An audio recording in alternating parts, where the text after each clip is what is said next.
మనోళ్ళు మర్చిపోయింది ఇందిరమ్మ రాజ్యం అంటే ఏందో. ఇందిరమ్మ రాజ్యం అంటే ఏంటిది? ఎమర్జెన్సీ రాజ్యం, పోలీసుల రాజ్యం, అణిచివేత రాజ్యం. సోషల్ మీడియాలో ఒక పోస్ట్ పెడితే పోలీసుడు ఫోన్ చేస్తాడు, వాడిని దొంగలు వాడు ఇడిచిపెట్టిండు పోలీసుడు. బీఆర్ఎస్ వాళ్ళు ఎంబడి వాడుడే నేర్చుకున్నాడు. పోస్ట్ పెట్టగానే ఫోన్. నేను ఒక్కటే మాటిస్తున్నా మీకు, నేను కేసీఆర్ గారు అంత మంచోని కాదు. మళ్ళా మన టైం వస్తుంది, మళ్ళా బరాబర్ మన టైం వస్తుంది.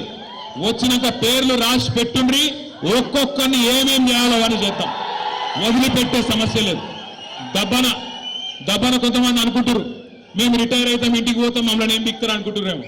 రిటైర్ అయి వేరే దేశానికి పోయినా రప్పించి తప్పకుండా అన్ని లెక్కలు సెటిల్ చేస్తాం, హిసాబ్ కితాబ్ మొత్తం చూస్తాం. గట్ల ఊకునే బాబత్ కాదు. ఇదివరకున్న కథ వేరు, ఇప్పుడున్న కథ వేరు. కానీ ఒకటి మాత్రం వాస్తవం, ఇలా ప్రజలకు ఏ కష్టం వచ్చినా, ఎక్కడ ఏ ఇబ్బంది వచ్చినా గుర్తొస్తున్నది మన నాయకుడు కేసీఆర్. మొన్న నేను చూసిన హైడ్రా పేరు మీద ఒక ఆడబిడ్డ పాపం చెప్పుల దుకాణం నడుపుతున్నది హైదరాబాద్లో నాచారంలో.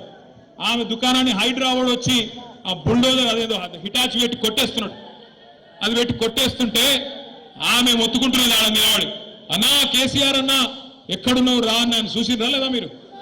అగో ఇవాళ రాష్ట్రంలో ఎవలకు ఏ కష్టం వచ్చినా ఆటో డ్రైవర్లు తమ ఆటోలు వెనుక రాసుకుంటున్నారు, అన్నా తప్పైపోయింది, అన్యాయం అయిపోయినాం, ఆగమైపోయినాం, కేసీఆర్ గారు ఎక్కడ ఉన్నావు అని ఆటో డ్రైవర్లు యాడ్ చేసుకుంటాను, ఉద్యోగులు యాడ్ చేసుకుంటాను.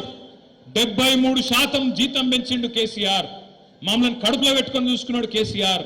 మాకు స్పెషల్ ఇంక్రిమెంట్ ఇచ్చిండు కేసీఆర్. కానీ ఇవాళ ఈ ప్రభుత్వాన్ని నమ్మితే 5 డిఏలు బాకీ ఉన్నాయి.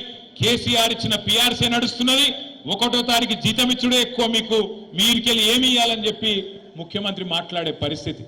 ఇలా మా తమ్ముళ్ళు నిరుద్యోగులు, మా చెల్లెళ్ళు వాళ్ళు యాద్ చేసుకుంటున్నారు. అశోక్ నగర్ నుంచి మాకు మెసేజ్లు పంపిస్తున్నారు, అన్నా తప్పైపోయింది,